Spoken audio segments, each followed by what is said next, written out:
Bueno, entonces buenos días a todos. Quiero contarles, esto salió a raíz de un paciente que Claudia, mi residente, me llama y me pregunta y me manda este video que yo qué opino de este bebé, que qué podría tener. Les voy a compartir el video para que lo veamos. Entonces vemos que el bebé tiene sangre en la lágrima, tiene hemolacria, un síntoma que en realidad yo en mi residencia y durante la oftalmopediatría nunca había tenido la oportunidad de ver. El paciente aún no lo hemos podido ver porque con lo de la pandemia se le ordenó a través del médico rural unos exámenes y, y estamos pendientes pues de que se comuniquen con nosotros. Y entonces a raíz de esto pues les quiero compartir esta pequeña conferencia. La hemolacria es un síntoma. Es un síntoma o es una condición muy rara, pero es expresión de múltiples enfermedades. Entonces su etiopatogénesis es muy heterogénea, variando desde una etiología pues idiopática, en muchos casos se queda sin resolver, puede ser neoplásica, puede ser vascular, las vasculitis tanto inflamatorias autoinmunes como las genéticas, las Mónica, enfermedades inflamatorias, ¿sí? Una pregunta. ¿Vas a compartir pantalla con la presentación, cierto? Ay, no la compartí, espérate. No, dale, Ay, por perdón, favor. espérame un segundo. No, tranquila. Espérame. Ay, ya voy a compartir.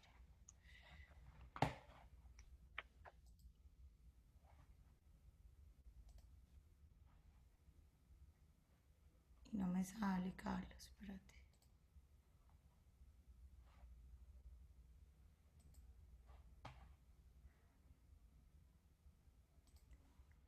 La abro y después comparto la pantalla, ¿no es cierto? Zoom, sí. Ah, ya. Ahí sí. Ya está empezando. Ahora sí. Si quiere, Ok. ahora sí. Bueno, entonces, Perfecto.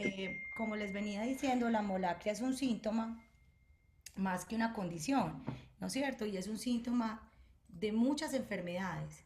Tiene una etiopatogénesis muy heterogénea, variando pues desde las idiopáticas, las neoplásicas, las vasculitis, las enfermedades inflamatorias, que el paciente se autoinflinja, se produzca el mismo el sangrado, bien sea, ahorita les voy a explicar, por un síndrome de Munchausen u otras enfermedades psiquiátricas, las discrasias sanguíneas que son muy importantes. Y hay que hacer entonces una historia clínica muy completa, con especial énfasis en antecedentes de consanguinidad, cuadros clínicos infecciosos previos en los adultos muy importantes si el paciente es hipertenso, antecedente de trauma, que en los niños es muy difícil a veces definir, que el paciente tenga terapias con anticoagulantes o que tenga antecedentes de coagulopatías. En el examen físico, entonces, los oftalmólogos, generalmente los oftalmólogos pediatras buscamos un poco más, pero los oftalmólogos en general, cuando yo estudio oftalmología, pues no hacemos tanta búsqueda del cuerpo del paciente. Hay que buscar lesiones en piel, en mucosas, preguntar al paciente o averiguar por dolores abdominales, por artritis. Y lo más importante para nosotros los oftalmólogos, pues es definir la fuente del sangrado, porque esto nos va a guiar en el enfoque diagnóstico. Entonces, espérate, Carlos, ¿cómo hago para exponer? Usualmente abajo debe aparecer unas flechitas para que pueda mover el, la, la diapositiva y si no, te puedes salir de tu pantalla completa. No de compartir pantalla, la pantalla completa y lo mueves también como en el modo de edición. Pero abajo a la izquierda aparecen un par de flechitas usualmente para Pero no sé moverlas. por qué el mouse mío no aparece. Entonces dale escape y sales de la Es que le hago presentación. escape y no me deja, mira, me suena. ¿Sabes qué? Puedes salir, dejar de compartir y volver a compartir. Y ahí debería Ay, me coger. bloqueó totalmente porque no me deja. No, darle clic en la mitad de la diapositiva y luego continúas moviéndolo con las flechitas. Ok, Ya. ya. Entonces, gracias, Clau. Entonces, en la conjuntiva debemos hacer un examen muy exhaustivo. En los niños es muy difícil examinar a veces el niño y sobre todo si ha tenido un trauma, pues, o tiene una conjuntivitis o una inflamación.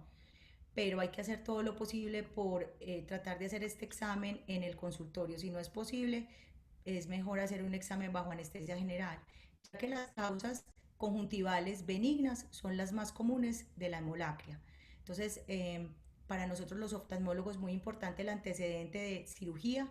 Por ejemplo, hay reportes de caso de hemolacria en pacientes con extrusión del bucle escleral y en las inflamaciones como en la conjuntivitis, sobre todo las conjuntivitis virales por adenovirus pueden producir hemolacria, los granulomas piógenos como podemos ver en estas fotos, las úlceras conjuntivales que no son tan poco comunes y sobre todo en los pacientes que están en tratamiento para leucemias, en la enfermedad injerto contra huésped, si el paciente además tiene asociado una discrasia o una trombocitopenia, podría sangrar de esa úlcera.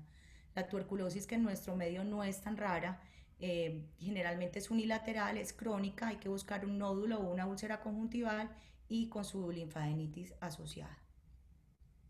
En cuanto a las lesiones vasculares en la conjuntiva, podemos encontrar entonces como causa de hemolacria el hemangioma, el linfangioma, las telangiectasias y las varices conjuntivales, como podemos ver acá.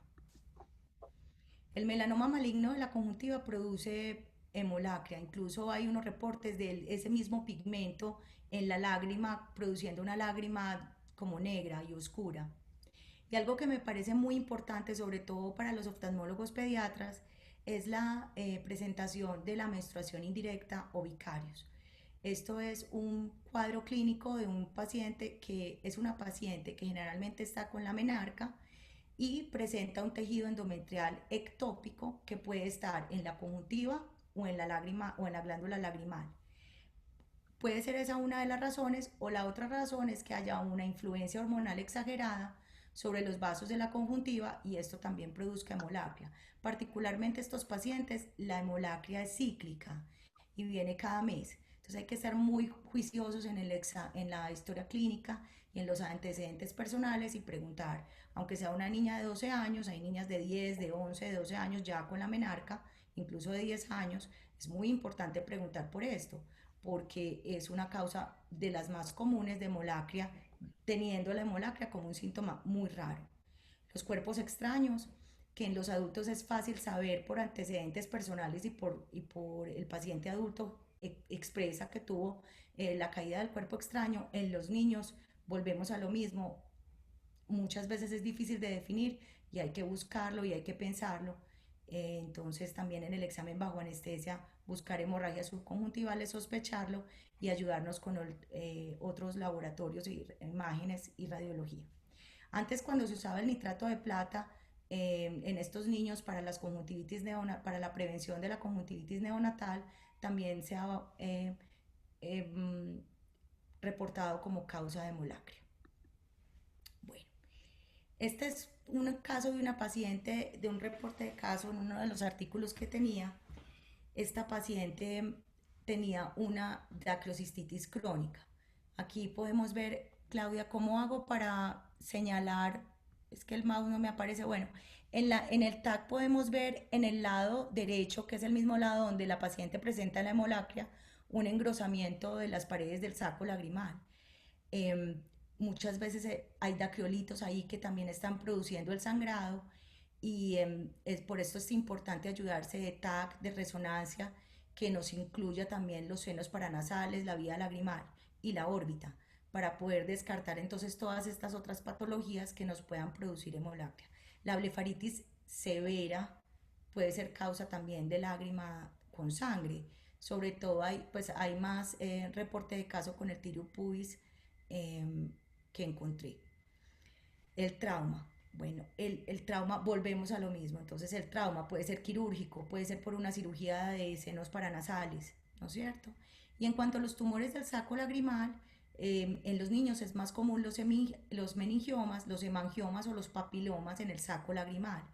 Ya en los adultos, el carcinoma escamocelular que puede aparecer en el saco lagrimal puede ser una causa importante de hemolacria.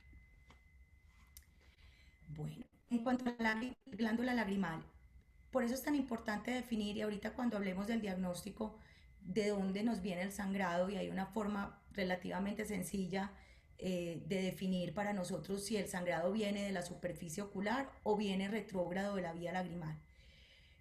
La dacroadenitis es una patología pues, que es muy evidente en el examen físico. El paciente está con eritema, con dolor, con edema de párpado y en la zona de la glándula lagrimal. En los niños es más común que se produzca por enfermedades virales, pero también el Sjögren, aunque en los niños no es tan común, es una causa importante y amerita la biopsia.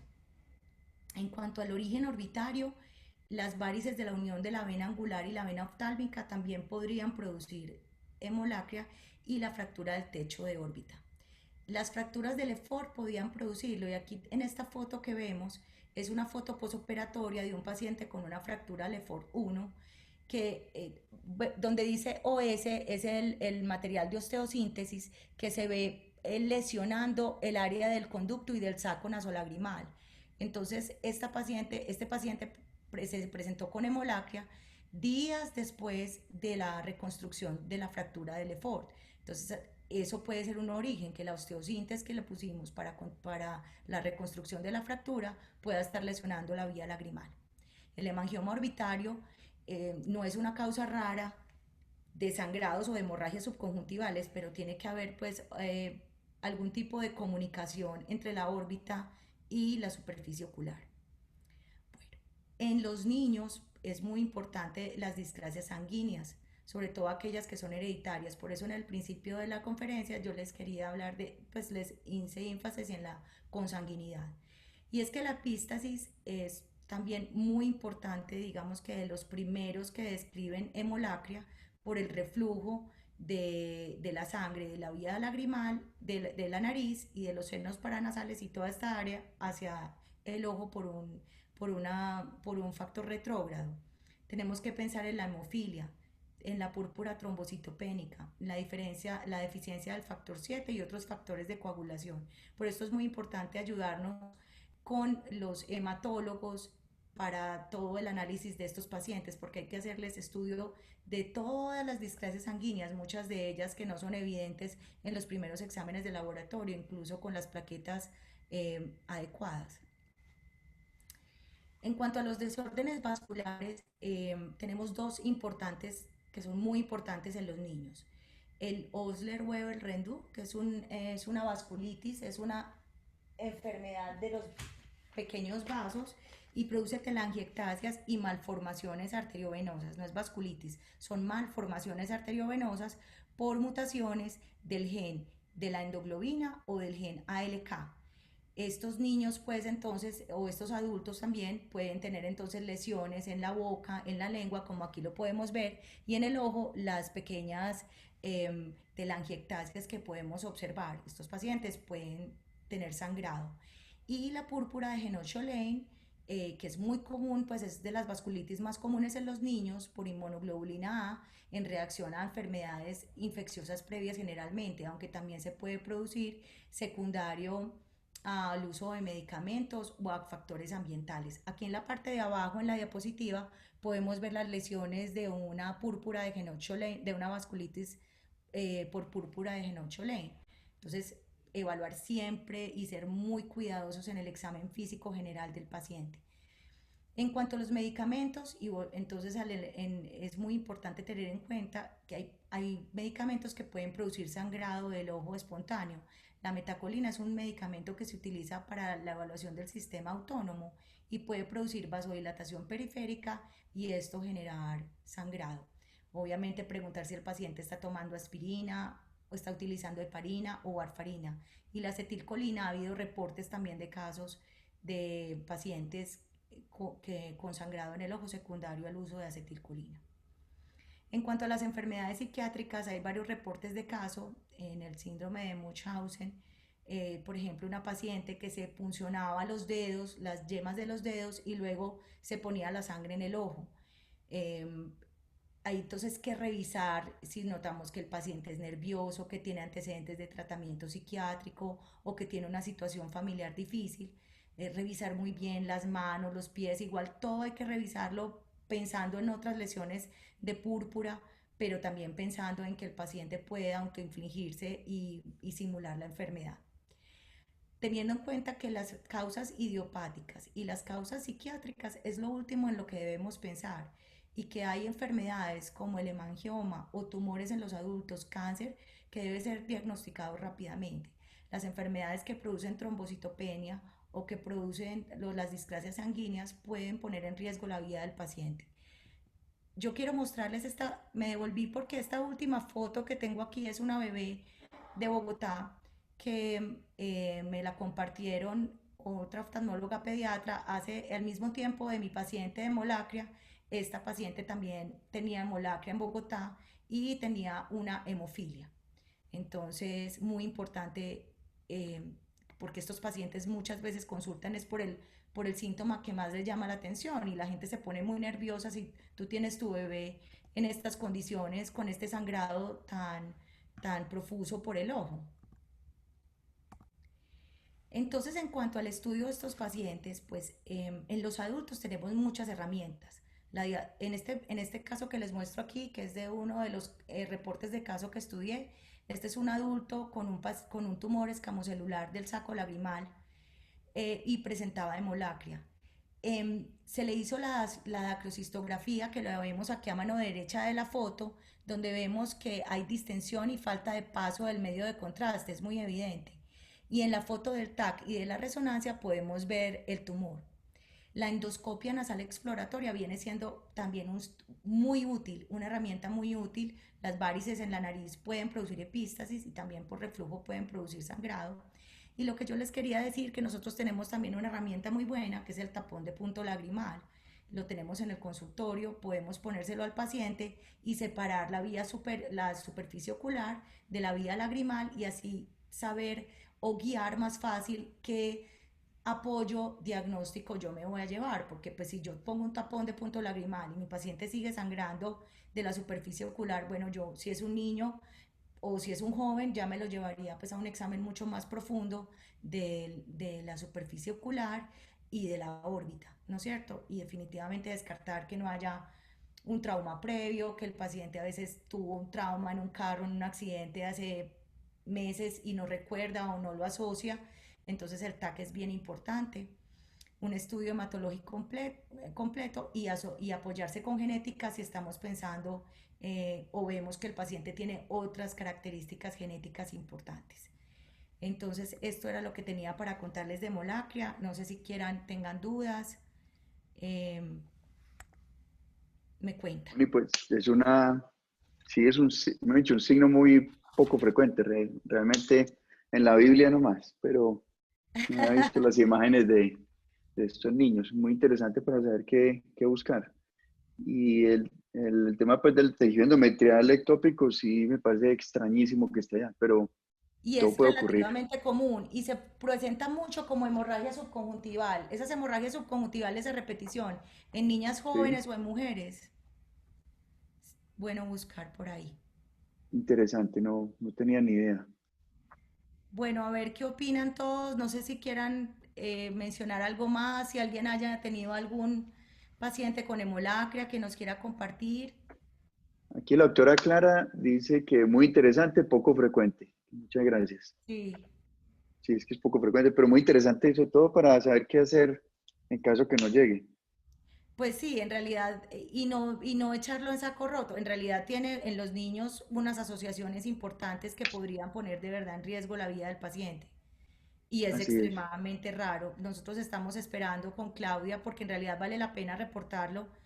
Hay muy poca literatura de esto, muy poco reporte. No, excelente, muy buena Bueno, revisión, niños, Moni. se Muchas acabó la gracias. reunión, estuvo cortica la reunión. No, está bien, estuvo, pero fue muy precisa, digamos así. Muy Bueno, precisa. Muchas gracias. Súper buena, súper buena. ¿te gustó? Excelente. Sí, Has tenido nunca pacientes he con tenido uno. Nunca. Sí, Pues digamos que la hemolacria después de cirugía es normal, pues uno tiene un trauma o algo, pero así como sí. esta que es espontánea, así realmente no había visto. Y no, y podemos ponerle un tapón de punto lagrimal y ahí ya uno se va bandeando demasiado. Y Cristi, los tumores de saco lagrimal, Mm, sí, que en súper los adultos. interesante, Moni. Súper chévere. Eso es muy Bueno, raro. pues demasiado raro. Y Mónica, ¿Qué una vamos a pregunta. hacer ahora en el... ¿Qué dices, Clarita? Una pregunta. ¿Qué tapones mantienes en el consultorio? Madre, tú te mantienes tapones en el... No sé, aquí se mantienen tanto Juan Vicente como mi mamá tapones de punto lagrimal. Ah, No yo sé, también, pero mantengo de colágeno, los que duran una semanita, 10 días máximo. Los mantengo siempre, los uso muchísimo. Nunca lo he hecho pues para hacer una diagnóstico diferencial de hemolacria, pero para otras cosas sí. Pero claro. quería saber ustedes cuáles tenían en los consultorios. Ah, vamos a ver. Los de silicón. Los de Los, de- silicón. los definitivos, entonces. Sí, sí, pero es que no lo usamos para diagnóstico. Ah, claro. Ah, ok. Listo. Pero existen otros tipos de tapones que se usan para muchas pruebas diagnósticas, inclusive en ojo seco y en otras cositas, que no son de Sí, silicona, sino que son de otros materiales y le permite, es sí. súper útil tenerlo en el consultorio. Hay Ay, unos qué de colágeno y se derriten. Ellos vienen la caja con los taponcitos. Son 120 taponcitos y son, Sí. es Esos de colágeno me gusta mucho después de la SIC en algunos pacientes que terminan sí, siendo muy reactivos a la molestia pues temprana. Y funciona bien, exactamente, pues es un temporal, entonces les ayuda bastante. exactamente, exactamente. Ok, muchas gracias. Muchas, gracias, muchas Clarita. gracias. Bueno, no sé si quieras seguir entonces con lo que seguimos acá de los laboratorios.